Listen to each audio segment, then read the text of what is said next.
Ooh! XSplit showing my mic volume now. Yay!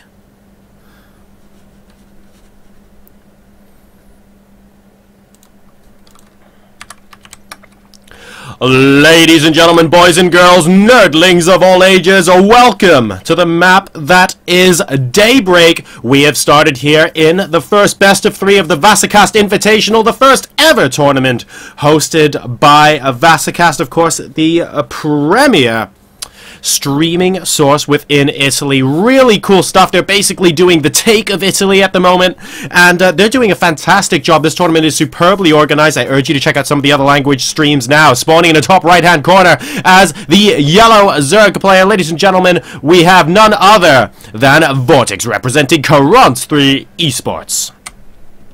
His opponent spawning in the bottom left hand corner as the red Zerg player, one of the infamous Zerg players from Team Acer, and he's going to be going for a bit of a quick pull over here. We have none other than Nerchio. And apparently the sound is still a little bit too low, but unfortunately there's nothing I can do about it right this minute, so I'll see if I can sort out something a little bit later on. In the meantime, though, I do know you guys can probably crank out the volume and hear me. So fingers crossed that is going to be useful. So not too much going on right now. We're waiting for the pool to finish from Nerchio. VortiX, of course, hasn't scouted yet. He's got his overlords moving out across the middle of the map to do so. Meanwhile, the pool is about to complete for Nerchio. Let's see what he can put on with this early pressure. It's very difficult to adjust a mic volume, unfortunately, guys, when there's a 2-minute delay on stream, because every time I react, I need to wait for 2 minutes for chat to say, oh yeah, everything's okay now. So we've got the hatch coming down for VortiX. We can see the hatchery. We saw the red click on the ground there. Nerchio's actually rallied his Zerglings out there, so we're going to be following these across the map. The gas now being taken from VortiX as well before his pool gets started. So can Nerchio do some early damage with these slow lings?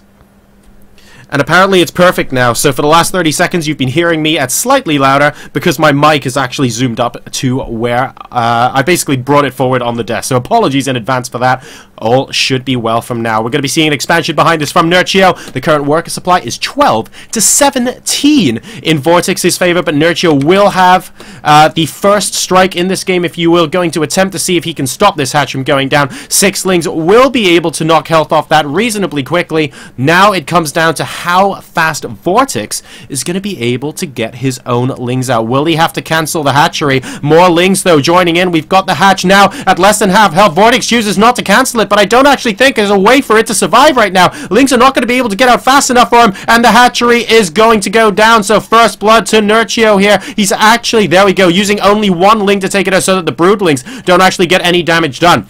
Now, can VortiX survive this onslaught? We have Mineral walking on a lot of drones here. His own lings are popping out, so he's going to be able to defend with lings and drones combined. Workers killed at the moment, 0 to 0. But Nerchio has a lot of units here. VortiX trying his best to make a stand, picking off a ling or 2.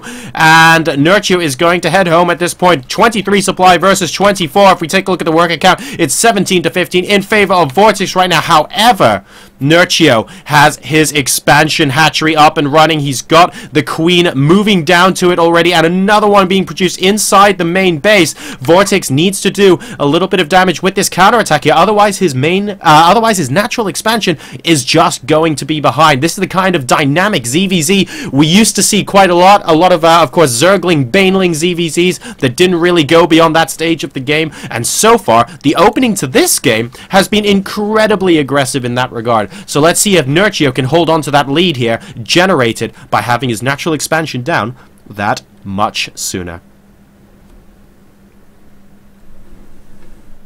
Ooh. And apparently I'm getting mixed reports of sound is loud, sound is fine. So hopefully we'll be able to work out exactly what's wrong there. A couple of lings dying in the middle of the map. That needs to be a little careful with his defense, does Nerchio. He's got a spine crawler rooted now, so it should be more or less okay.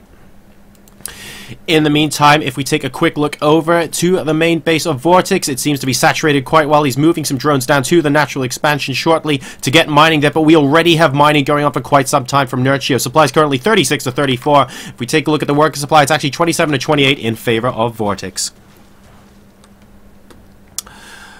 Overlord still in decent positions out in the middle of the map. Of course, VortiX sees pretty much everything that's outside Nerchio's base. You don't really want to be moving into where Queens might be able to pick the Overlords off. And similarly, Nerchio's vision granting him a lot of good routes, attack route vision rather, as well. Speed going to be finishing up for VortiX here. Going to try and see if he can pick off a Queen. The Queen currently at 68 health, 33, 23, and it goes down to just over 20 before she does successfully fend off with the help of her mate over there. Those Zerglings coming in from VortiX. So Nerchio definitely with a small lead now. He's gone up in work supply for the first time this game after that early pull. He's going to try and do some counter pressure against this natural here, forcing VortiX to lose some mining time due to mineral walking those drones.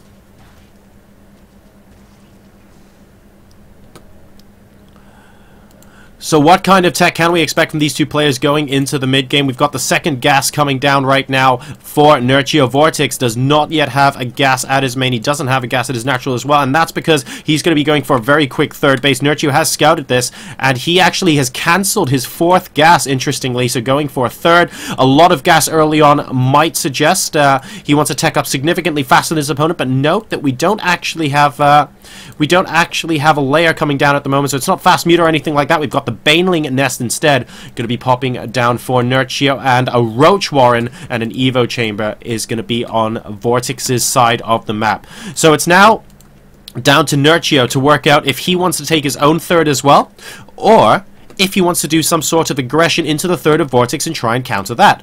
He's managed to get, obviously, the natural cancelled once this game, so maybe he's feeling reasonably confident in trying to pick off that third base. However, with the addition to Roaches into the army composition of VortiX, it's going to make it a little bit more difficult for Nerchio. I like the fact that a single Ling was sent into the natural there as well, by the way. That means that VortiX is going to be able to get a scout off on what the army composition at the front is for Nerchio.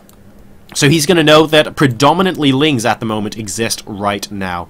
So we have Lings and a Queen ready here to defend, and that's because Nerchio is actually coming in. Both players about to finish their layers, but with these Roaches out as well, I think VortiX is going to be able to comfortably hold on to this third, and Nerchio is currently on 2 bases. Now, have we got any tech popping up? We have indeed. We've got the Evo chamber coming in here from Nerchio, and the Spire going down as well, which will be behind at the natural expansion. These Lings, in the meantime, trying to do as much damage as they possibly can, going into the mineral line inside the main base, see if they can surround the Queen, but they can't. They're simply on too little health at the moment, and it looks like he'll get a drone or two for his troubles, but all of these Lings get picked up. 3 workers killed to 1 at the moment. VortiX now, thanks to that third base, ahead in supply once again. He is at 83 rather supply to the 64 of Nerchio, and we can see he has a comfortable worker lead as well. And of course, comfortable worker leads can be very quickly demolished in ZVZ. But I'm not 100% certain that VortiX wants to allow that to happen. We have the third base being taken in a very aggressive position from Nerchio here. If we take a look at this creep spread, it kind of makes sense. He wants to be able to spread the creep down the ramp and really get into this sort of area where he can defend his third and have a very short attacking route into his opponent's base as well. We have VortiX coming in here with a couple of Lings, going to see if he can pick off a drone or two of his own. It doesn't look like too much damage is going to get done. Total number of workers killed still 3 to 1, so no additional damage done, but he did crucially scout that Spire, which is about to complete. Now, what else have we got inside the main base of VortiX? We have Glial Reconstitution finishing now. He's already started +2 attack, and a very big line of Roaches is popping in. We need to see a lot of Mutas come out from Nerchio quickly if he wants to defeat these in the long term. But instead, if we take a look at that production tab, he's actually going for 1 Roach, and there we go. 3 Mutalisks coming out. His third base is definitely going to go down here. And VortiX now, going into the mid-game, is looking he has a fantastic upper hand. He's just going to waltz straight up. How many Roaches does each player have? We've got 18 to 30 at the moment in favor of VortiX, and Nerchio having a lot of trouble. Those Roaches are also 1-0 upgrades versus 0-0 upgrades from Nerchio, having a lot of trouble holding this off. Will he be able to do it with the aid of the Spine Coil? It doesn't look like it. The Concave is very good for VortiX here, but we have got the Mutalisks out on the field. Of course, Roaches cannot shoot up. The Mutas are going to be able to have a field day, but the sheer amount of damage you do to the Roaches is not exactly top-notch. So can VortiX continue streaming in units here? We still have, by the way, 5 Roaches now versus 22 from VortiX. That's a lot, but the Mutas look like they will eventually fend it off. The third base has been denied, and meanwhile, the third is more or less saturated here from VortiX. So that's going to be pretty useful for him as well. Just needs to get a couple more drones in there to achieve full saturation. The mutas are now flying around. They're going to feel pretty confident to get those roaches. The problem is there are just so unbelievably many of them right now. VortiX's plan is to kill off the roaches and then march straight into the base in the hopes that he can get a lot of damage done. Both sides are losing supply right now, but it's Nerchio with these mutas that are starting to do quite a lot of damage. He's actually evening out the supply. It's 92 to 102, but VortiX doesn't have anything in his army composition at the moment that can actually shoot up, and that's a big problem for him. He's getting Hydralisks out too, but at the same time, we've got the Macro Hatch going down for Nerchio. We do have the second Evo Chamber now researching +2 as well, so he's going to be catching up in terms of those upgrades. The Hydras, though, are going to add a significant DPS booster to the army of VortiX here, and already halfway through researching that Grooved Spines upgrade. So going into the late game, VortiX's army composition on the ground is still going to be able to deal an incredible amount of damage to what Nerchio has to offer. The only question is whether Nerchio can maybe fly around and do some damage in return, like for like, with his Mutalisks, while VortiX's army might be out of position. The supplies are currently 132 to 106 in favor of VortiX. If we take a look quickly, he's ahead by a couple of workers, but we're going to try and make that not count for very long indeed. Sniping off a queen at the third base, and he has a great concave against these roaches, but all of them are firing, so they're both basically acting at capacity right now. 2-0 versus 1-0 upgrades as well, and the first Hydra actually snuck in there. I wonder if Nerchio spotted that. It's entirely possible, but he will be seeing those Hydras soon enough anyway.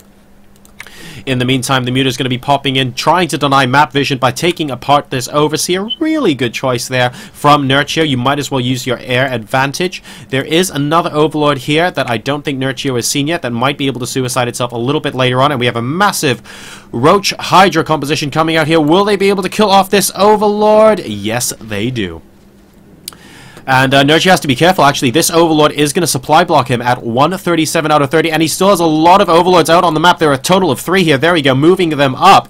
But picking off a couple of Mutas as well, and a few more Roaches. Nerchio going to try for a counterattack into the natural expansion. He has a decent number of Roaches here, a grand total of 15. He's going to basically one-shot the Queen, and now he's going to split them up to go into the main and natural. And what do we have? We have the Roaches going towards the natural expansion here of Nerchio, and the Hydras are going to come home to try and DPS everything here and see if he can save it. The drones are actually getting massacred here, but look at this. The Roaches are inside the main base, and Nerchio is pulling drones to try and defeat this. It looks like the Hydras are able to possibly clean this up here. Look how many of them are going up. He should be able to clean that up, but in the meantime, there isn't enough here, or is there, to defend against this Roach aggression from VortiX. Both sides splitting their armies beautifully here, and it looks like they might be able to hold on both fronts. Don't forget, VortiX has 2-1 upgrades versus 2-0, always one upgrade ahead of Nerchio. This barely gets cleaned up. That barely gets cleaned up.